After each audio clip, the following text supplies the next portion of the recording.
কৃষ্ণা, হরি বল, রাধে রাধে। সবাই কেমন আছো? আমি ভালো আছি। তো দেখো আমার ঘাটা শুকিয়ে গেছে।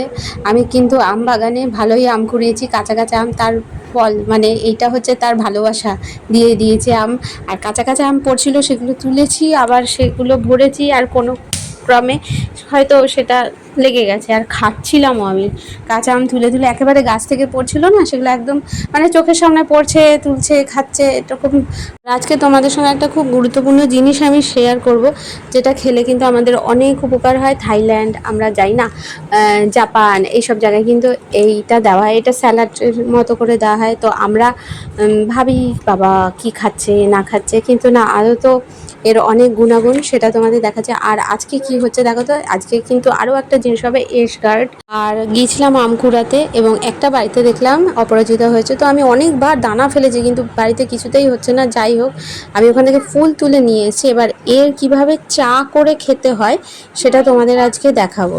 এই ফুলটা ফোটেনি, সেহেতু সকালবেলা আমি যখন এনেছিলাম তখনই ফোটেনি। অ্যাকচুয়ালি অপরাজিতা ফুল মানে দিনের আলো, সূর্যের আলোতে ফোটে। যত সূর্যের আলো প্রখর হবে তত সুন্দর ফোটে। আর এইটা উপকার, মেনলি উপকার হচ্ছে ক্যান্সার সেল যেটা কমাতে সাহায্য করে হচ্ছে এই অপরাজিত ফুল। এটা কিভাবে খেতে হয় আজকে তোমাদের আমি পুরোটাই শেয়ার করছি। চলো।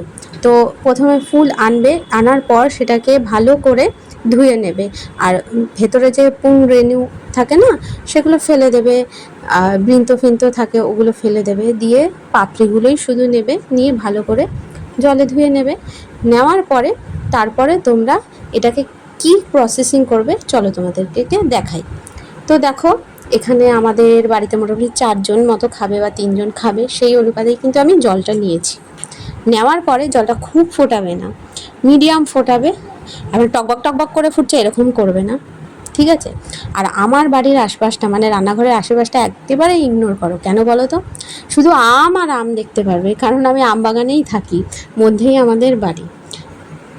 আর সত্যি কথা বলতে আমি তোমাদের সেই সব রান্নাই দেখানোর চেষ্টা করি যেগুলো খুব সহজসাধ্য, সহজপাচ্য, এবং রান্নার প্রতি আমার খুব একটা ফ্যাসিনেশন নেই, যাতে রান্নার প্রোটিন এবং সব জিনিসগুলো, কার্বোহাইড্রেট যা থাকে না থাকে মানে বজায় রেখে, খুব স্বল্প তাপ দিয়ে, মানে জাস্ট সেদ্ধ করে, এবং সেটা হজমের উপযোগী বলো বা তার পৌষ্টিক গুণাগুণ সমস্তটাই বজায় রেখে রান্না কিভাবে করা যায়, আমি সেই রান্নাগুলো যেগুলো আমি নিজে বাড়িতে খাই সেগুলোই তোমাদের দেখানোর চেষ্টা করি আর কি, যাতে তোমাদের সুবিধা হয় বা আমারও তোমাদের কাছ থেকে অনেক শেখা হয়ে যায়।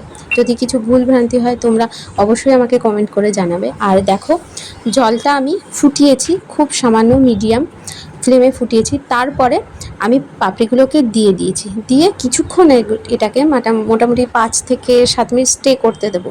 টকবক টকবক করে ফোটাবে না, মিডিয়াম। তারপরেই দেখবে জল থেকে সুন্দর একটা নীলাভ আভা মানে ছড়িয়ে পড়ছে জলের মধ্যে।